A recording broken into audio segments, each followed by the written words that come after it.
দেখুন, আজ থেকে ১৫০ বছর আগে এই বাংলায় ভারতবর্ষের নাগরিক সমাজের আন্দোলনের মুখ হিসেবে উঠে এসেছিল রবীন্দ্রনাথ ঠাকুর। অ্যাপিল করেছিলেন গান্ধীজিকে, আপনি সব দল মত নির্বিশেষে একটা সিভিল সোসাইটির আন্দোলন, যেটা সিভিল সোসাইটির আন্দোলনের ইতিহাসে রবীন্দ্রনাথ ঠাকুরের নাম উজ্জ্বল নক্ষত্রের মতো চকচক করে। তিনি বলেছিলেন, এটা যদি করতে পারেন সিভিল আন্দোলন, পতাকাহীন আন্দোলন, তাহলে হবে ব্রিটিশ শাসকের ক্ষেত্রে মোক্ষম অস্ত্র। আমি বলছি, পতাকাহীন সিভিল আন্দোলন গড়ে তুলে এই মাৎস্যন্যায়ের যুগটাকে আগে বন্ধ করুন। যে মাৎস্যন্যায়ে এই মুখ্যমন্ত্রী গ্যাস প্রিন্সটেট করেছে মুখ্যমন্ত্রী মহিলাদের জন্য, যে মুখ্যমন্ত্রী এই রাজ্যটাকে গ্রেভিয়ার্ডে পরিণত করেছে, যে মুখ্যমন্ত্রী এই সিটি অফ জয়কে সিটি অফ ভয়ে পরিণত করেছে, তাকে তাড়ান। আগে দেখবেন না কে কতটা মাইলেজ পেলেন, কে কতটা ভোট ব্যাংকে মানুষের মন পেলে। আমি বলছি, আগে এই মাৎস্যন্যায়কে ত্যাগ করুন, এই মুখ্যমন্ত্রীকে তাড়ান। যে মুখ্যমন্ত্রী মহিলাদের সম্ভ্রম রক্ষা করতে পারেন না, যে মুখ্যমন্ত্রী মহিলাদের সম্ভ্রমের চাইতে তার এই যে এআইডিআই, এই যে বিভিন্ন ধরনের কুৎসা রটানোকে প্রেফারেন্স দেন, আগে তাকে তাড়ান, তাকে তাড়ান। 10 সেকেন্ডে প্লিজ। আমি একদম বলি, পতাকা নিয়ে আর পতাকা ছাড়া কিচ্ছু যায় আসে না, মানসিকতাটা হওয়া উচিত, একে তাড়াও। আমি বলি, দেবাংশুর যে পোস্ট, সেটা দেবাংশুর এবং তার দলের মানসিকতা। আমি দুর্ভাগ্য, এটা খারাপ লাগছে, আজকে সিবিআই হওয়ার পেছনেও ভারতীয় জনতা পার্টির অবদান আছে। পার্টিকুলার কোনো একটা গোষ্ঠীকেও যদি কেউ বলে যে তারা আন্দোলন করছে আর বাকিরা আন্দোলন করছে না, এটা হওয়াটা দুর্ভাগ্যজনক। না, ওদের যে ডাক্তারদের আবেদন, সেখানে স্পেসিফিক কোনো সংগঠনের নাম আছে, এটা বোধহয় দুর্ভাগ্যজনক। এটা করা উচিত ছিল না, সমস্ত রাজনৈতিক দলকে করা উচিত ছিল। যাক, এগুলো এখন বলার বিষয় না। আমার যেটা বলার বক্তব্য হচ্ছে যে আগেকে তাড়াতে হবে, কথা ঠিক, এবং সেক্ষেত্রে পতাকা রইল কি না রইল তাতে কি গেল। Thank you. মানসিকতার পরিবর্তন। আপনি এই কথাটা বললেন যে পতাকা রইল কিনা, দেবাংশু ভট্টাচার্যের পোস্ট। আমি কেন শুভঙ্কর বাবু এত পরে আসছি আপনার কাছ থেকে, তার কারণ প্রয়োজন আছে এটা দেখানো। অপরাধীদের ফাঁসি নয়, কি চাইছে দেবাংশু ভট্টাচার্য? ফাঁসি অনেক বড় কথা, একটা অঙ্গ প্রত্যঙ্গ ছুরি দিয়ে ঘষে ঘষে কেটে নেওয়া হোক, তারপরে কি নুন ভরে দেওয়া হোক, তারপরে লঙ্কা ভরে দেওয়া হোক, কবজি থেকে হাত, হাঁটু, পা।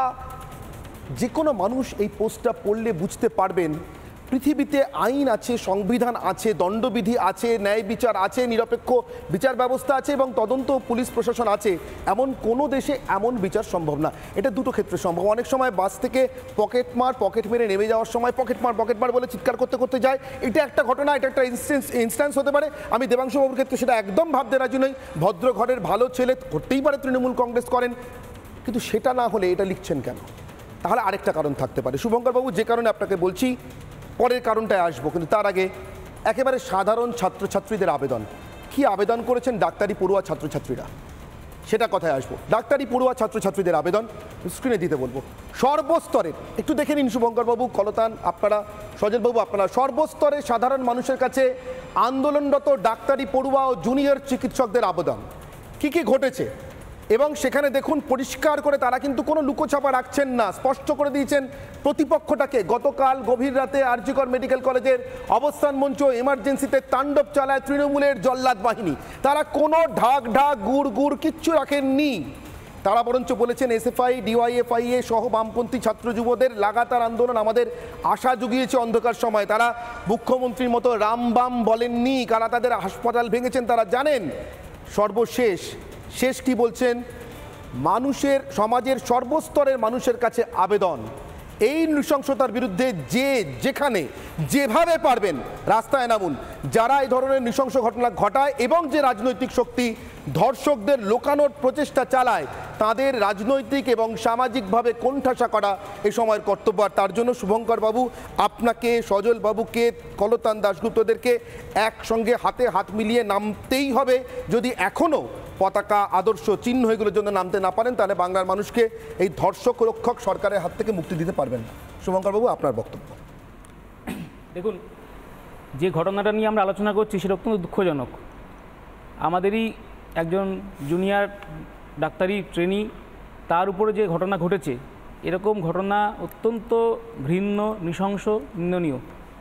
এরকম ঘটনা যাতে আবার না ঘটে, যারা দোষী তারা শাস্তি পায়, এই দাবিতেই আন্দোলন চলছে। ঠিক সারা পশ্চিমবঙ্গে ডাক্তাররা, বিশেষত আরজি কর মেডিকেল কলেজ থেকে শুরু, ডাক্তারি ছাত্ররা যে আন্দোলন গড়ে তুলেছে, সে আন্দোলন এখন কিন্তু শুধু তাদের মধ্যে আর নেই, সারা পশ্চিমবঙ্গে তথা সারা দেশে ডাক্তারদের মধ্যে ছড়িয়ে পড়েছে। সমস্ত জায়গাতে হসপিটালগুলো কিন্তু সে আন্দোলনে ইনভলভড, এবং সাধারণ মানুষ হসপিটালে এই যে ডাক্তারদের কর্মবিরতি চলছে এটা সত্ত্বেও কিন্তু এই আন্দোলনের পাশে রয়েছে। ঠিক, তারা জানে যে তারা এতটা হাত বাড়িয়েছেন, আপনার একটু তারা হাত বাড়ান না। এতটা হাত বাড়িয়েছে, এবং এই আন্দোলনকে কিন্তু আমরা সমস্ত সময় পাশে থেকে আমাদের দল এসইউসিআই কমিউনিস্টের পক্ষ থেকে আমরা কিন্তু এই আন্দোলনে আছি শুরু থেকে। শুভঙ্কর বাবু, সমস্ত সময় হসপিটালগুলোতে সংক্ষেপ বলে বলছি আপনাকে, আমার একটা জিনিস ভালো লেগেছে, আপনাদের দল যখন কালকে কল দিয়েছিল ধর্মঘটে তখন বলেছিলেন যে যে সমর্থন করবেন সবাই আসতে পারেন, আমরা তাই আপনারা কোনো বলেছি। ছুটমার্ক রাখেননি। কিন্তু আমি বলছি এইটুকুও বোধহয় যথেষ্ট নয়, মানুষের কাছে স্পষ্ট করে বলার সময় এসছে। হ্যাঁ, সজল বাবুকে যদি শুভঙ্কর বাবুর সঙ্গে পাশাপাশি দাঁড়িয়ে হাঁটতে হয় হাঁটবেন এই ধর্ষক রক্ষক সরকারকে সরানোর জন্য। তারপর আপনারা বুঝে নেবেন নির্বাচনে তো আপনারা লড়বেন, আলাদা প্রার্থী দেবেন, আলাদা চিহ্ন নেবেন, লড়বেন, তখন ঠিক করবেন কে শাসন করবেন। আপাতত কে শাসন করবে না সেটা ঠিক করে দিন না please, please Shubhankar Babu please. আমরা চাইছি যে এই ইস্যুটা নিয়ে যে আন্দোলনটা আমরা শুরু করেছি, মানে আমরা শুরু করেছি বলা ঠিক হবে না, শুরু করেছে যে ডাক্তারি ছাত্র পড়ুয়ারা যে আন্দোলন শুরু করেছে, যে আন্দোলনটা এখন গণ আন্দোলনের স্তরে গেছে, সমস্ত রাজ্যের মানুষ সে আন্দোলনে ইনভলভ হয়ে আছে। আমরা সে আন্দোলনকে সর্বতভাবে সাহায্য করতে চাই। সে আন্দোলন যেন আরও রাজনৈতিক রং ভুলে রাজনৈতিক যে কোনো রাজনৈতিক দলের পাশে হাঁটতে পারবেন, রাজনৈতিক রং থাকবেই। আমরা যারা রাজনীতি করি আমাদের দলীয় একটা থাকবেই, আমরা তো সমর্থন করব আন্দোলনের রং ভুলে, আমরা আন্দোলনটাকে পাশ থেকে সমর্থন করব, আমরা আন্দোলনকে পরামর্শ দেব, আমরা আন্দোলনকে যদি ভুল পথে যায় সেটা ডিরেকশন দেব, এবং আন্দোলন যাতে দমিয়ে দিতে না পারে, ভেঙে দিতে না পারে, যে চেষ্টা হচ্ছে আন্দোলন ভাঙার সেটাকে যেন আমরা রক্ষা করতে পারি, যাতে আন্দোলনটা থামিয়ে দিতে না পারে, এটা আমাদের কর্তব্য। চন্টু বাবু, যে প্রশ্ন রেখেছিলাম ঠিক এভাবেই প্রশ্ন রেখেছিলাম, এই বাংলায় কি মমতা বিরোধী মহাজোট প্রয়োজন?